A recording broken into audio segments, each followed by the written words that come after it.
తెలుసు. ఈరోజు నేను చెప్తున్నా, ఇక్కడ కూర్చున్న అందరికీ చెప్తున్నా సభాముఖంగా. దీన స్థితిలో ఉన్నావా? దరిద్రగుట్టు స్థితిలో ఉన్నావా? శాపాన్ని అనుభవిస్తున్నట్టు ఉన్నావా? అవమానాల్లో నువ్వు ఉన్నావా? ఓకే, నువ్వు దేవుని దగ్గరకు వచ్చావు, దేవుని పాదాలు పట్టుకుంటున్నావు, మొర్ర పెట్టుకుంటున్నావు. దేవుడు తప్పకుండా నీకు తోడ్పాటు అందిస్తాడు. తప్పకుండా ఆయన నీ కొమ్ము హెచ్చిస్తాడు తన చిత్తమును బట్టి. ఇప్పుడో కొంతకాలానికో నీ విశ్వాస్యతను బట్టి, తన విశ్వాస్యతను బట్టి తప్పకుండా దేవుడు నీ కొమ్ము హెచ్చిస్తాడు. ఇప్పుడు నువ్వు ఎదుర్కొంటున్న దరిద్ర గొట్టు బతుకు ఎట్టనే ఉండదు. ఎందుకంటే ఆయన పాదాలను ఆశ్రయించావు, ఆయన దగ్గర మొరపెట్టుకుంటున్నావు కనుక నిన్ను కరుణింపక మానడో, నిన్ను ఆశీర్వదించక మానడో, నిన్ను వర్ధిల్లింప చేయక మానడో, నిన్ను ఎత్తి పట్టక మానడో. తప్పకుండా ఆశీర్వదిస్తాడు, తప్పకుండా హెచ్చిస్తాడు. అయితే ఈ శ్రమల కాలంలో, శ్రమల కొలిమిలో ఉన్నప్పుడు నువ్వు ఎదుర్కొనే శోధనలన్నీ ఒక ఎత్తు. శ్రమ తీరిన తర్వాత ప్రశాంతతలోకి వచ్చి, సమృద్ధిలోకి వచ్చి, ఆశీర్వాదంలోకి వచ్చిన తర్వాత నువ్వు ఎదుర్కొనే శోధనే పెద్ద శోధన. శ్రమలో, బాధలో, వేదనలో, ఇరుకులో, ఇబ్బందుల్లో ఉన్నప్పుడు నీకు వచ్చే శోధనలన్నీ నిన్ను దేవునికి ఇంకా దగ్గరికి తీసుకెళ్తాయి. ఈ వేదనలన్నీ తొలగిపోయి ప్రశాంతత వచ్చింది చూడు నీకు.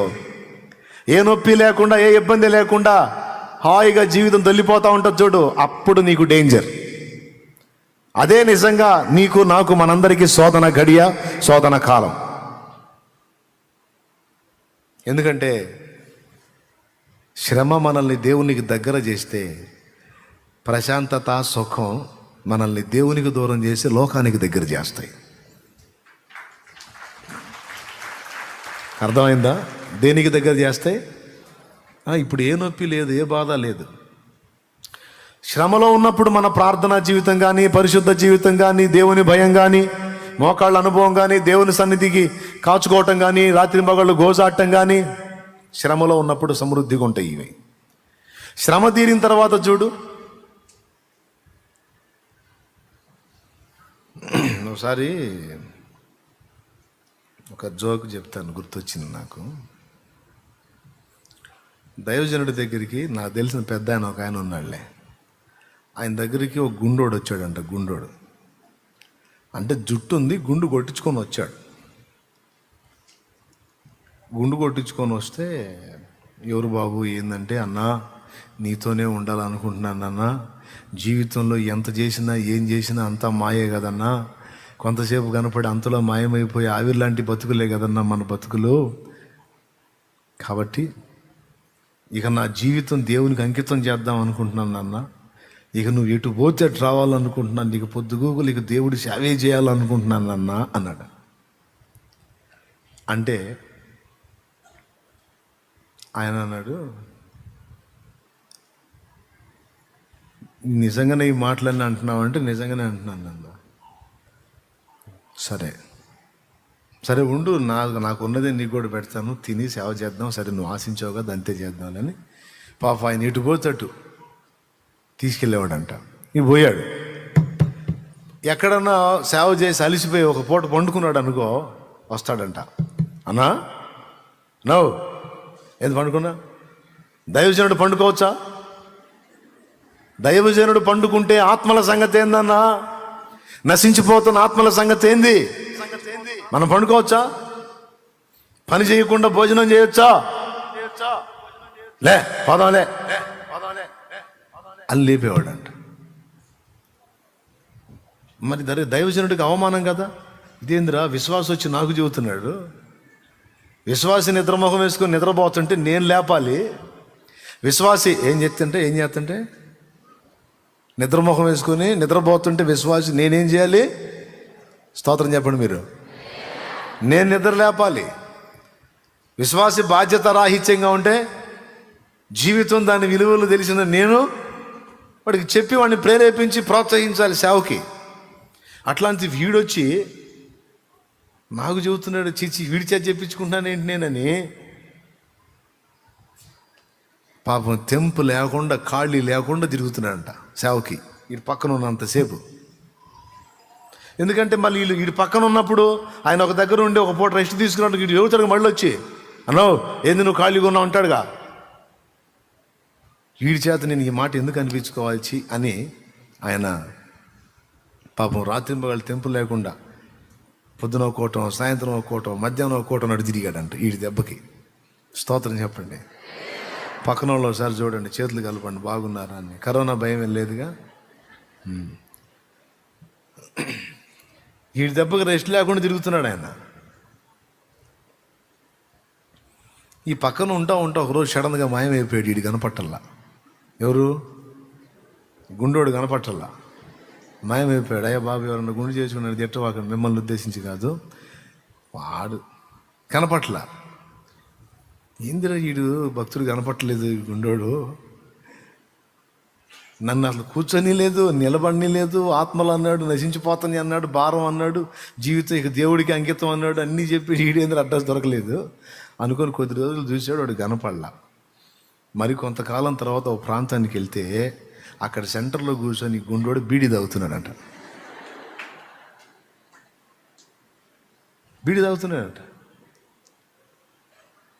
ఈయన బిత్తరపోయి ఆ గుండేనా ఈ గుండెని చూశాడు.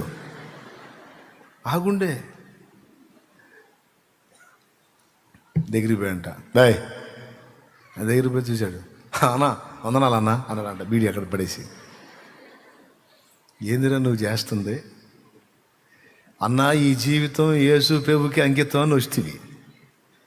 అరే నన్ను కూర్చొనిపోతివి, నిలబడిపోతివి, అన్న ఆత్మలు నశించిపోతున్నాయి, నువ్వెట్లా నిద్రపోతావు, నువ్వెట్లా కూర్చుంటావు, నువ్వెట్లా ఊరుకుంటావు అని నన్ను తెంపు లేకుండా తరిమితివి. ఒక దగ్గర ఉన్నిచ్చావంటారు నన్ను, ఒక ఊర్లో ఒక చోట నిద్ర చేయనిచ్చావా నన్ను? ఏందిరా నువ్వు చేస్తుంది అన్నాడంట. అదే అప్పుడు ఒక వ్యవహారం మీద వచ్చాలి అన్నా అన్నాడంట. ఒక వ్యవహారం మీద వచ్చాలి అన్నా అన్నాడంట. ఏందిరా వ్యవహారం అన్నాడు. అప్పుడు మన మీద కేసు పడిందిలే అన్నా. ఏంటిది? కేసు పడింది మన మీద. గుండె ఎందుకు అనుకున్నావు? ఎవడు గుర్తుపట్టకుండా. నీ దగ్గరికి ఎందుకు వచ్చాను అనుకున్నావు? ఇంకెక్కడున్నా నన్ను పట్టుకుంటారు పోలీసు వాళ్ళు. నేనుండే తావులన్నీ తెలుసు, నేనేందో కూడా అందరికీ తెలుసు. కాబట్టి ఎవడు నాకు ఆశ్రయం వీడు, నేను ఉండే చోట్ల పోలీసు వాళ్ళకి తెలుసు కాబట్టి వస్తారు. ఇక నన్ను ఎరగనోడివి నువ్వే. నేను నీ దగ్గర ఉంటే పోలీసు వాళ్ళు కూడా పట్టుకుంది. రహస్యమైన స్థలం ఇదే కాబట్టి నీ దగ్గరికి వచ్చా, నమ్మబలికా. పాపం నువ్వు కూడా నమ్మావు. అది సరేనా? మరి నన్నెందుకు మరి అన్ని మాటలు దేవుని వాక్యంలోని మాటలు మాట్లాడి నన్ను కూర్చొని కూడా నిలబెట్టుకొని చదివావు ఎందుకురా అంటే, ఒక దగ్గరే ఉంటే ఏమో ఆడ కూడా పోలీసు వాళ్ళు వస్తారేమో అనుమానంతో నేను ఒక దగ్గర ఉండకూడదు కదన్నా, అందుకని నిన్ను కూడా తరిమాను. మరి దుర్మార్గుడు కూడా.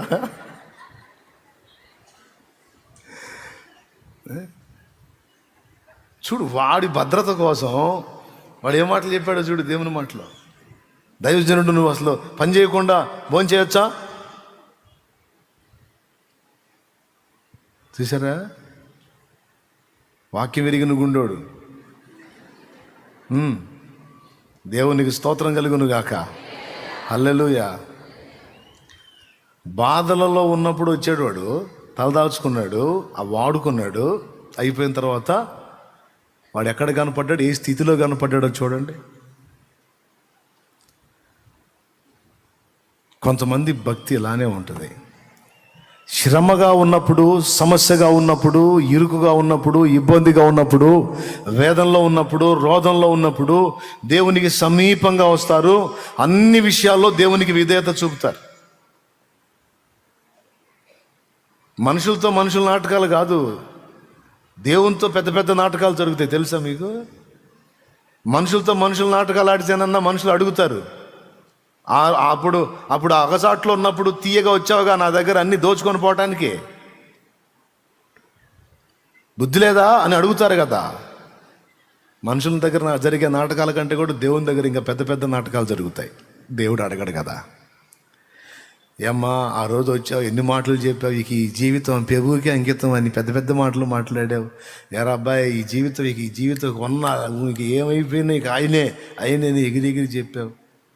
ఏందిరా మరి ఇప్పుడు నీ వ్యవహారం ఏందిరా అనగా మనుషులు అయితే అంటారు, ఏసై అండగా. అందుకే ఏసై దగ్గర పెద్ద పెద్ద నాటకాలు జరుగుతాయి అని చెప్పా. శ్రమ దినమున దేవుని పాదాలను ఆశ్రయించి సమీపంగా ఉండి అన్ని విషయాలకు విధేయత చూపి శ్రమ తీరిన తరువాత భ్రష్టులైపోతున్న వారిని, పోయిన వారిని ఎంతో మందిని నేను చూశాను. భయం నాకు. అందుకే దావీదు కీర్తనలోనే అన్నాడు, నీ కట్టడలను నేను గైకొనున్నట్లు శ్రమ నొంది ఉండుట నాకు మేలాయను అంటాడు. నీ ఆజ్ఞలను నేను గైకొని ఉండునట్లు శ్రమ అనేది నా కలగటం నాకు మేలయ్యా అన్నాడు. శ్రమ కలుగక మునుపు నేను త్రోవ విడిచి తిని. చూడు 119వ కీర్తన ఒక్కసారి చూడండి. శ్రమ కలుగక మునుపు నేను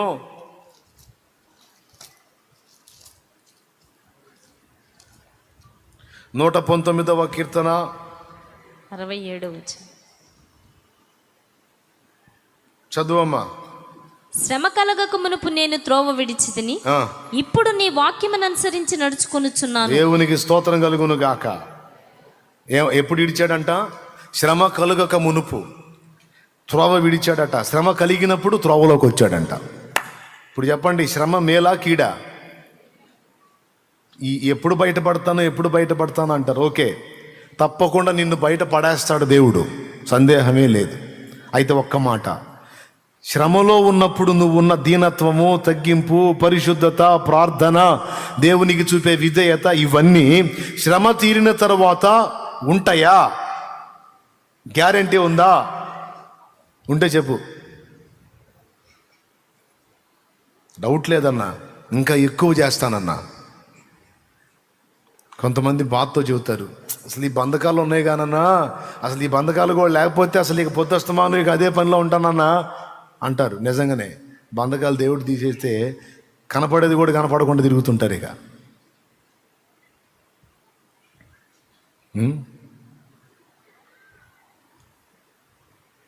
ఆయన ఆశీర్వదించక మానడం.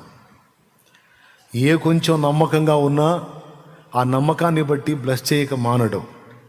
ఏ కొంచెం ఆయన్ని గణపరిచినా ఆయనకు బలహీనత ఉంది. ఆయన్ని గణపరిచారంటే వాళ్ళని గణపరచకుండా నిద్రపోడు. స్తోత్రం.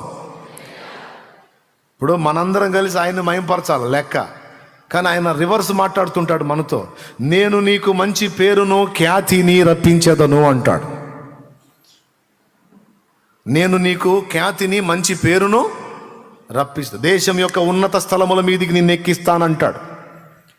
నీ గంపను పిండి పీసుకు నీ తొట్టి అంటే ఆహార సమృద్ధినిచ్చి నిన్ను ఆశీర్వదిస్తానంటాడు. ఇదిగో నిన్ను స్వస్థపరిచే దేవుడను నేనే, నిశ్చయముగా స్వస్థపరుస్తానంటాడు. స్వస్థపరుస్తాడు కూడా. ఏ కొంచెం నువ్వు నమ్మకంగా కనపడినా, ఏ కొంచెం కృతజ్ఞత చూపించినా, ఏ కొంచెం ఘనపరిచినా తిరిగి నీకు బదులివ్వకుండా ఊరుకోడు.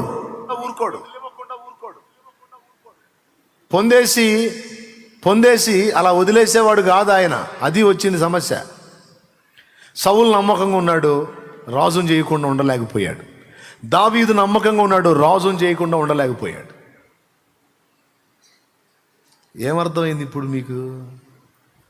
దేవునికి నమ్మకంగా ఉన్నట్లయితే ఇప్పుడు కాకపోతే ఇంకా 10 రోజులకైనా సరే ఖచ్చితంగా ఆశీర్వదించి తీరుతాడు. అంతే, కన్ఫామ్గా జరిగిద్ది.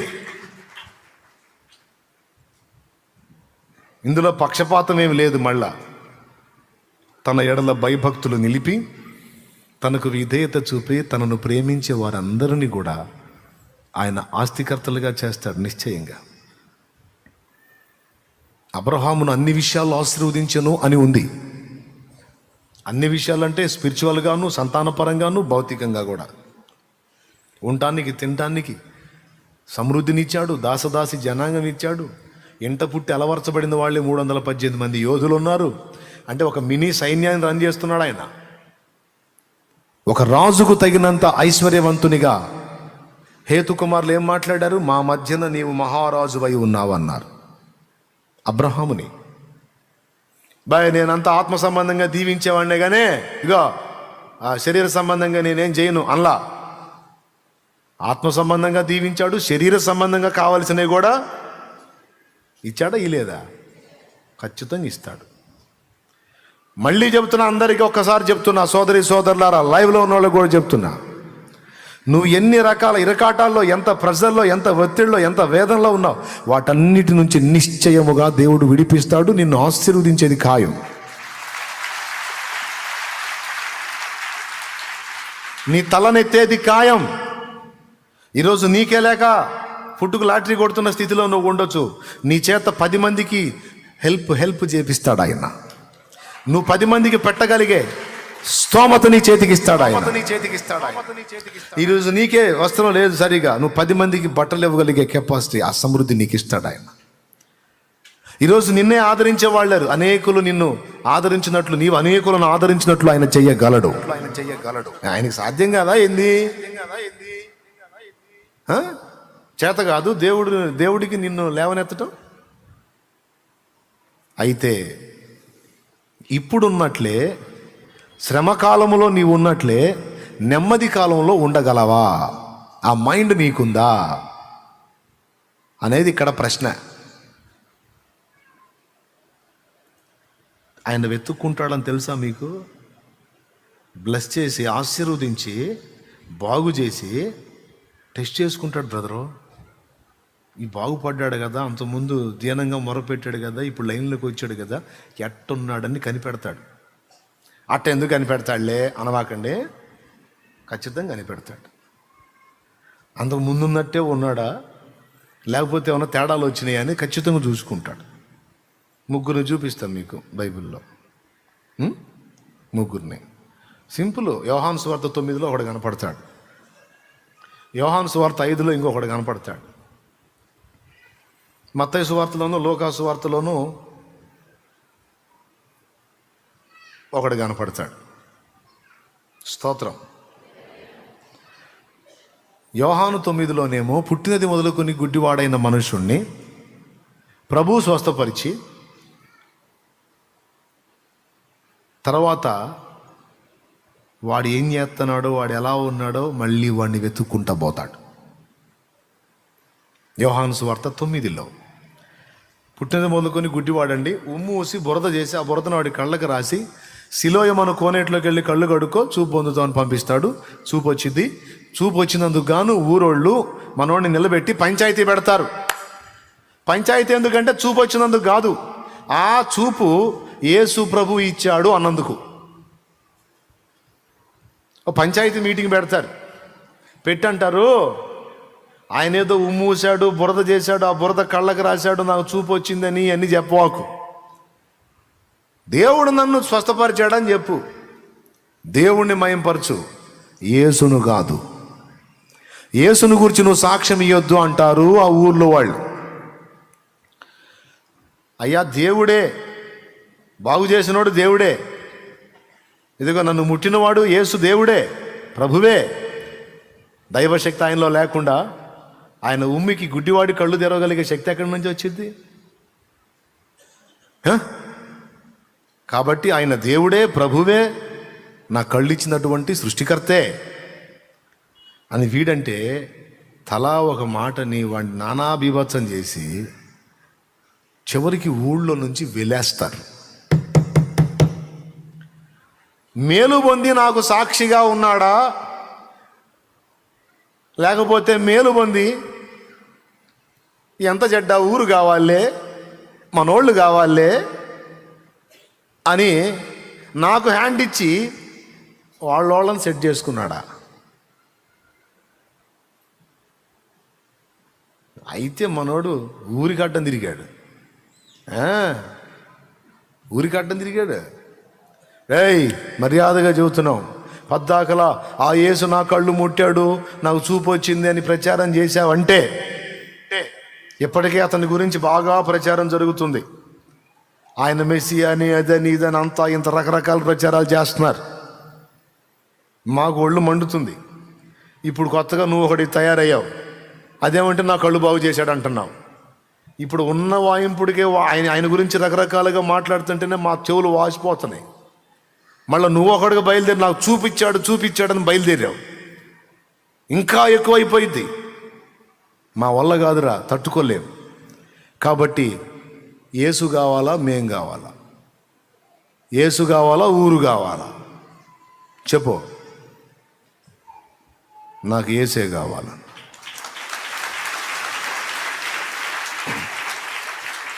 కళ్ళు లేక తడవలాడుతూ గుంటా మెట్ట కానకుండా బోర్ల పడి ముక్కులు మూతులు పగిలి రక్తాలు గారుతా తిరిగారా? జాలుందిరా మీకు? నా చేతిలో అంత రూపాయి వేయటానికి ఎన్ని సణుకొనేసారా మీరు? ఎంత ఏడ్చుకున్నాను రా నేను. నా కంచంలో నేను తింటుంటే అందులో చీమలు పడ్డాయా, దోమలు పడ్డాయా, పురుగులు పడ్డాయా, ఆ పదార్థం ఎలా ఉందనేది చూసినోడు సరే ఫలానా ఆహారం తింటున్నావు ఏంట్రా, ఇందులో ఇది ఉందిరా అని చెబితే నా గుండె ఎంత బాధపడింది. ఇప్పటిదాకా నేను పురుగులు అన్నవి తిన్నానా, పురుగులు తిన్నానా? నా కళ్ళుంటే నేను తినలేను కదరా అది. అలాంటి పదార్థాలు నేను మీ కళ్ళుండి మంచి పదార్థాలు తింటుంటే కళ్ళు కనపడని నేను ఇది పడితే అది తింటున్నాను. జాలి లేదురా మీకు? నేను పడితే దెబ్బలు తగిలినాయి, జాలి లేదు మీకు. నేను భిక్షగాడిలాగా అడుక్కునే స్థితిలో ఉన్నాను, జాలి లేదు మీకు. తినలేనివి తింటున్నాను, మీరు కళ్ళుండి తినలేనివి నేను కళ్ళు లేక తింటున్నా. ఎటు పోవాలన్నా ఏదో ఒక ఆధారం, ఎవరో ఒకళ్ళు దారి చెప్పాలి. మీరు రోజు వెలుగు చూస్తారా? పుట్టిన మొదలుకొని ఇప్పటిదాకా వెలుగంటే ఎట్లుంటుందో నాకు తెలియదురా. కనీసం నాకు జన్మనిచ్చిన నా తల్లి తండ్రి ముఖం ఎలా ఉంటుందో కూడా నాకు తెలియదురా. నా ముఖం ఎలా ఉంటుందో కూడా నాకు తెలియదురా. నా జీవితం పగవాడికి కూడా రాకూడదురా. ఏదో మీ మధ్య అలా నవ్వుతా నేను తిరుగుతా ఉన్నాను, నా గుండె నిండా ఏడుపే. ఆయన నన్ను చూశాడు రా. ఆయన నన్ను చూశాడు, నా ఆవేదనను చూశాడు, నా ఆక్రందనను చూశాడు. ఆయన శిష్యులు ఇది వీడు పాపం చేశాడు, వీడు పాపం చేశాడంటే ఈ పనికిమాలిన ప్రశ్నలు కాదని నన్ను పిలిచి నాకు కళ్ళు ఇచ్చాడు ఆయన. ఈరోజు నా తల్లిదండ్రిని చూశాను, మీ ముఖాలు చూస్తున్నాను, నేను ఈ లోకాన్ని చూశాను, ఈరోజు నీ వెలుగును చూస్తున్నాను. కాబట్టి నా మేలును ఆశించకుండా నా కీడును కోరిన మీకంటే మీ ఊరోణ్ణి, మీకు చెందినోడిని, మీకు బంధువుణ్ణి, మీకు అన్నిటికీ కావలసినోడిని నేను. కానీ ఆయనకి ఏమీ కాను, వెతుక్కుంటా వచ్చి నన్ను బాగు చేసిపోయాడు రా. హల్లెలూయా, హల్లెలూయా. వెతుక్కుంటా వచ్చి నన్ను ముట్టి వెళ్ళాడు. ఆయన కోసం కాక మీకోసమా? వెలేస్తారా నన్ను? వెలేస్తారా? మీరు నన్ను వెళ్ళేసేది ఏందిరా? ఈ ఊరు మొత్తాన్ని నేనే వెలేసి వెళ్ళిపోతున్నా పడే అని పోయాడు. మీరు నన్ను వెళ్ళేసేది ఏంది? మీ బంధ. యేసు ఎప్పుడైతే నాకు దొరికాడో అప్పుడే నేను మిమ్మల్ని మొత్తాన్ని వెళ్ళేసాను. మీరు నన్ను వెళ్ళేసేది ఏంది? నాకు యేసు చాలు, ఆయన చాలు. ఇప్పుడు ఈ బాధ అంతా ఏంటంటే, ఇంత చేసి కళ్ళు బాగు చేశాడు, ఆయన ఇచ్చిన కళ్ళతో అన్నీ చూస్తున్నా, నీ దరిద్ర ముఖాలన్నీ చూస్తున్నా, కళ్ళు ఇచ్చినోడిని చూడలేకపోయా. ఇప్పుడు అది ఆయన బాధ. ఆ దరిద్రులు పానిచ్చారా వాళ్ళ పంచాయతీ వాళ్ళు? అరే నన్ను ఒక్కసారి ఆయన చూడండిరా, ఆయన వెళ్ళిపోతాడ్రా, ఒక్కసారి చూడండిరా అంటే వీళ్ళ పంచాయతీ. దరిద్రులని బాధపడతా నిట్టూర్పులు విడుస్తూ ఊరు బయట కూర్చుంటే ఆయనకి మరుగై ఉంటుందా? ఎరగడు. ఇన్ని ఎరిగినోడు అది ఎరగడు. ఇదిగో వెతుక్కుంటూ ఆయన దగ్గరకు వచ్చాడు, వాని దగ్గరకు వచ్చాడు. నీకు చూపించిన వాడిని నువ్వు ఎరుగుదువా అని అడుగుతాడు. ప్రభువా ఆయన ఎవరో నాకు తెలిస్తే వెళ్ళి సాష్టాంగ పడుతుంది కదా. ఎక్కడ చూడనిచ్చారయ్యా దరిద్రులు? బాగుపడ్డాను, పంచాయతీ పెట్టారు. లైన్లోకి వచ్చాను, పంచాయతీ పెట్టారు. ఇప్పుడు నా కళ్ళు వచ్చిన ఆనందం కూడా లేదు. ఎందుకు లేదు? కళ్ళు ఇచ్చినోడిని చూడలేకపోయా కదా. నీ ఎదుట నిలిచిన వాడు ఆయనే అన్నాడు. నీ ఎదుట నిలిచిన వాడు ఆయనే. నీకెవరు చూపించారో ఆయనే ఇప్పుడు నీ ముందు నిలబడ్డాడంటే ఆ మాంసం వెళ్ళి ఆయన పాదాల మీద పడి ఏడుస్తా. చూసారా, వెతుక్కున్నాడు, బాగుపడ్డాడు, ఊళ్ళో కలిసిపోయాడా, నా కోసం ప్రత్యేకించబడ్డాడా? బాగుపడ్డాడు, ఊళ్ళో కలిశాడా, నా కోసం ధీటుగా నిలబడ్డాడా? వీడి కృతజ్ఞత ఎంత అని చూశాడు. వాడు 100కు 100 మార్కులు తెచ్చుకున్నాడు, పాస్ అయ్యాడు. కొంతమంది మనుషులకు భయపడి, కులానికి భయపడి, మతానికి భయపడి, దేవుని కార్యాలు చూస్తా కూడా తెగించలేక, క్రీస్తుకు సాక్షిగా ఉండలేక దాక్కుండిపోతారు. జనాలు కావాలి అని, జనాలు కావాలనుకుని దాక్కునోడికి జనమే. మీరు లేకపోయినా పర్వాలేదు, నాకు యేసు చాలు అన్నోడికి సాక్షాత్తు యేసే వస్తాడు. యేసే వచ్చాడు కూడా. దేవునికి స్తోత్రం కలుగును గాక. హల్లెలూయా. యేసే వచ్చాడు. చాలామంది జీవితాల్లో అలాగ ఆయన రావటం జరిగింది. రియల్గా వచ్చి కనపడి మాట్లాడి కార్యాలు చేసి వెళ్ళటం కూడా జరిగింది.